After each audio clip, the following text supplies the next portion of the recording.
Assalamualaikum warahmatullahi wabarakatuh. Yang terhormat Bapak Teguh Mukhyiddin Anhum selaku dosen pengampu mata kuliah logika dan seluruh teman D2 AKR yang saya banggakan.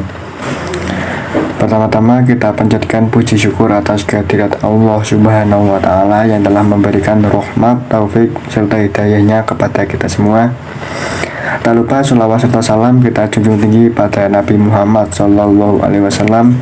Semoga kita mendapatkan syafaatnya di yaumul kiamah nanti. Amin ya rabbal alamin.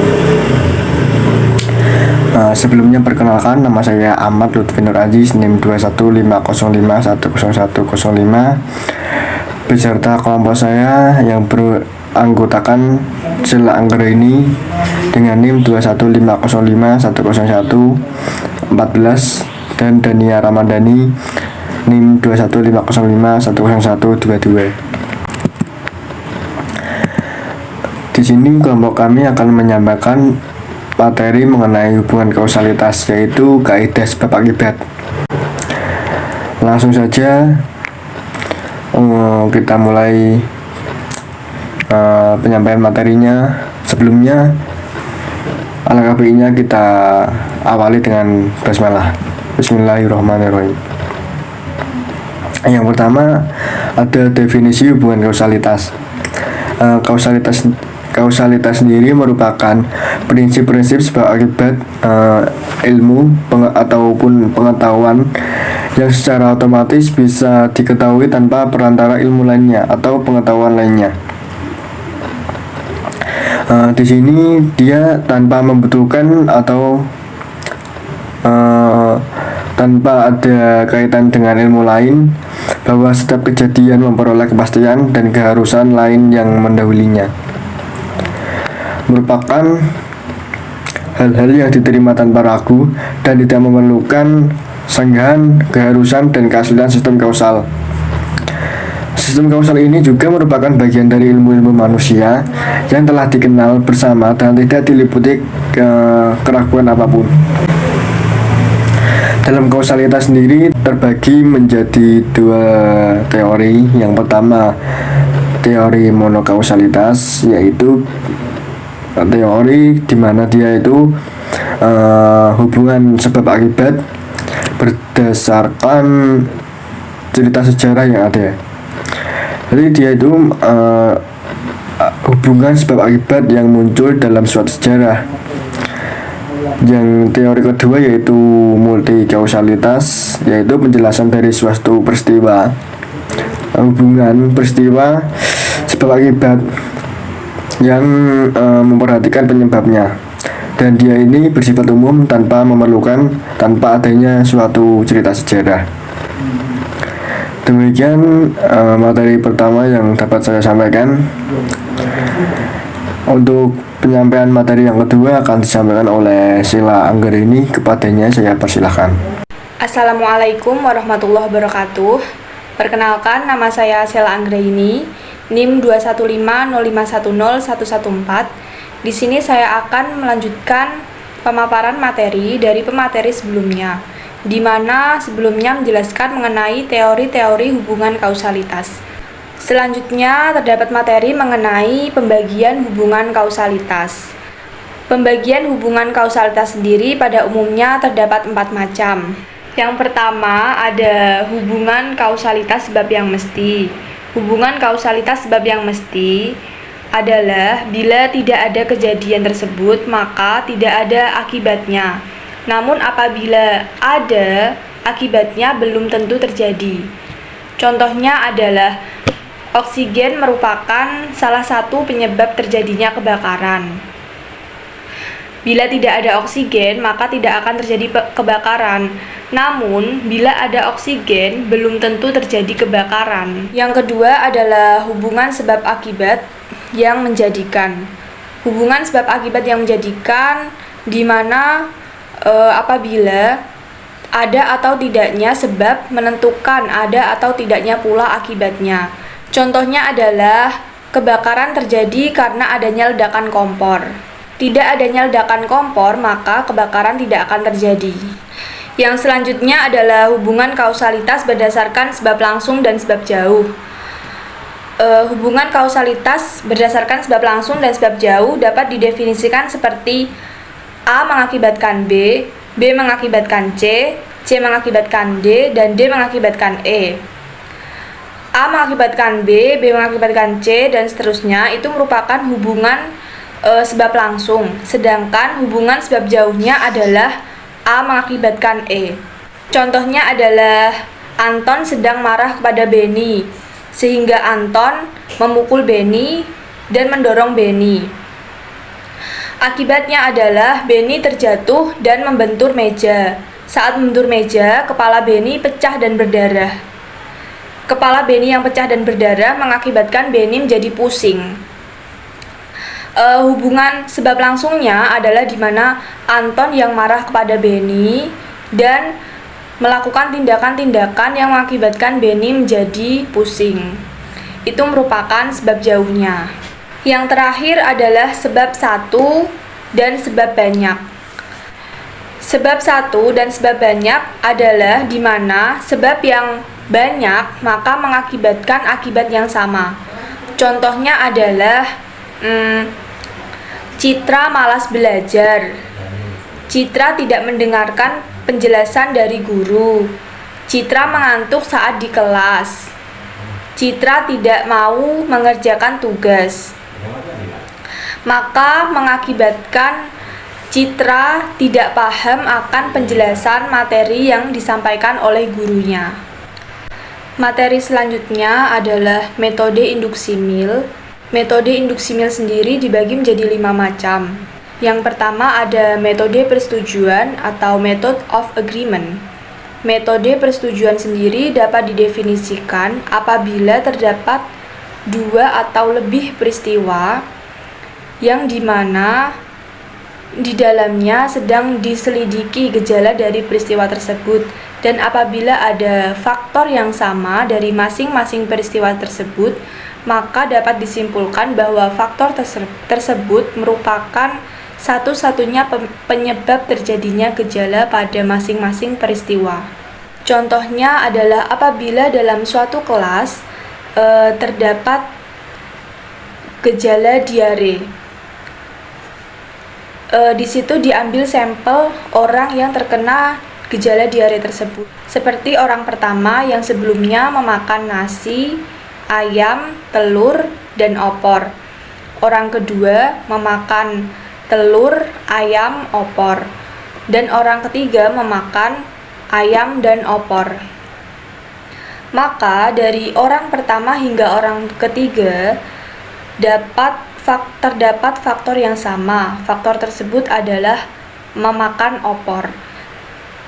Jadi dapat disimpulkan bahwa opor merupakan penyebab terjadinya diare di dalam kelas tersebut. Yang selanjutnya adalah metode perbedaan.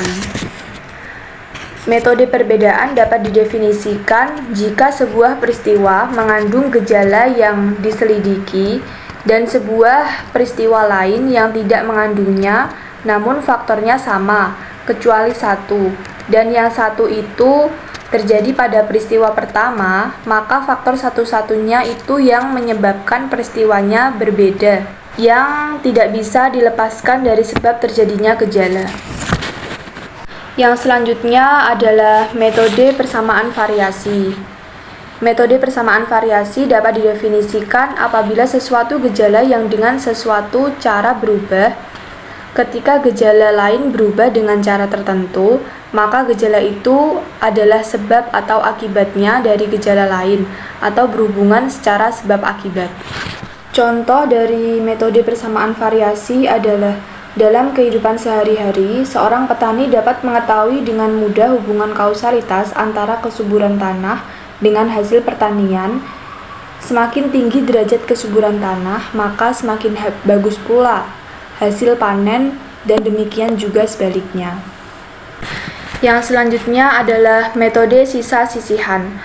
Jika ada peristiwa dalam keadaan tertentu, dan keadaan tertentu ini menjadi akibat dari faktor yang mendahulunya, maka sisa akibat yang terjadi pada peristiwa itu pasti disebabkan oleh faktor lain. Contohnya adalah dalam penemuan planet Neptunus pada tahun 1846, penemuan ini sebagai akibat perhitungan terhadap orbit planet Uranus. Perhitungan terhadap orbit Uranus ini yang berdasarkan atas akibat yang telah diketahui, dan akibat ini berasal dari sebab yang dimiliki oleh planet-planet yang sudah diketahui. Tetapi ternyata ditemui perbedaan antara orbit yang diperhitungkan dengan orbit yang disaksikan melalui teleskop. Timbul pendapat bahwa tentu ada planet lain yang menjadi sebab bagi sisa akibat itu. Berdasarkan dugaan itu, maka Adams dari Cambridge dan Leverrier dari Prancis bekerja sama menetapkan posisi planet lain yang menyebabkan gangguan terhadap orbit Uranus. Pada tanggal 23 September 1846, Dr. Gill dari Royal Academy of Berlin mengarahkan teleskop ke arah posisi planet pengganggu yang telah diperhitungkan, dan dalam tempo setengah jam saja ditemukan planet baru, yaitu planet Neptunus. Yang terakhir adalah metode persetujuan dan persaingan. Maksud dari metode ini adalah jika dua atau lebih kejadian yang di dalamnya gejala itu terjadi mempunyai hanya satu keadaan yang sama, sedangkan dua atau lebih kejadian yang di dalamnya ia tidak terjadi, tidak mempunyai sesuatu apapun yang sama, kecuali ketidakadaan keadaan itu.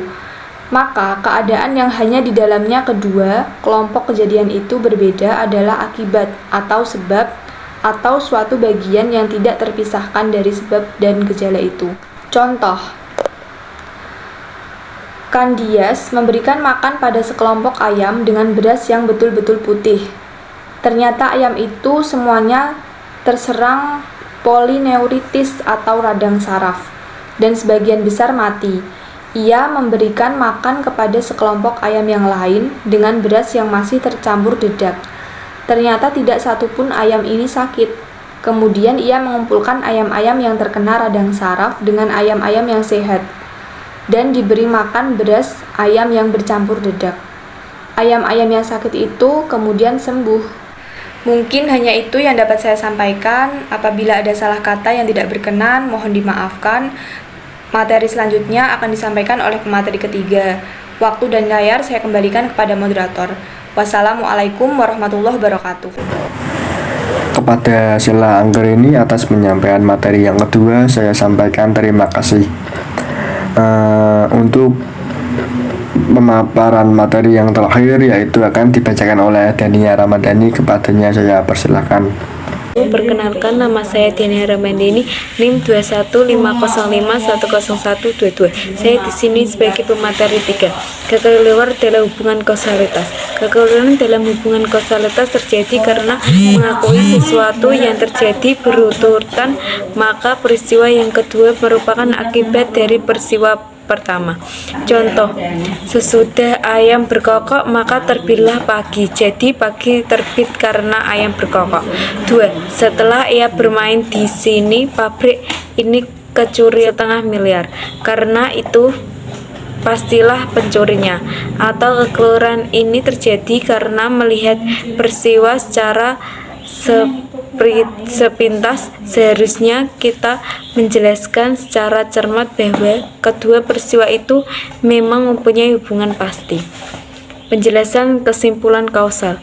5 metode penyimpulan yang ditentukan oleh John Stuart Mill yang kemudian dirumuskan secara singkat dan rumusan simbolik dengan menggunakan pola silogisme hipotesis dapat dinyatakan sebagai metode logika yang bersifat deduktif, tetapi dalam penerapannya bersifat induktif. Jadi metode logika ini bersifat induktif dalam hal pola logikanya atau bentuk logikanya, dan sifat induktif dalam hal pelaksanaannya. Kelima, metode ini yang setiap premis mayor atau pangkat pikir besar di dalam deduksi memerlukan induksi dan sebaliknya. Induksi memerlukan deduksi bagi penyusunan pikiran mengenai hasil-hasil eksperimen dan penyelidikan. Wassalamualaikum warahmatullahi wabarakatuh. Pada Dania Ramadhani, saya ucapkan terima kasih atas penyampaian materi yang terakhir. Nah, jadi kesimpulan dari materi yang kelompok saya sampaikan, di mana 5 metode penyimpulan yang ditentukan oleh John Stuart Mill yang kemudian dirumuskan secara singkat dalam rumusannya simbolik dengan menggunakan sistem silogisme hipotesis yang dapat dinyatakan sebagai metode logika yang sifatnya deduktif, tetapi dalam pola lingkungan logikanya dia itu bersifat induktif. Jadi metode logika ini bersifat induktif. Dalam hal kelima metode ini yang setiap premis atau pangkal pikir besarnya di dalam deduksi memerlukan induksi dan sebaliknya. Induksi memerlukan deduksi sebagai penyusunan pikiran mengenai hasil-hasil eksperimen dan penyelidikan. Demikian yang dapat kelompok kami sampaikan.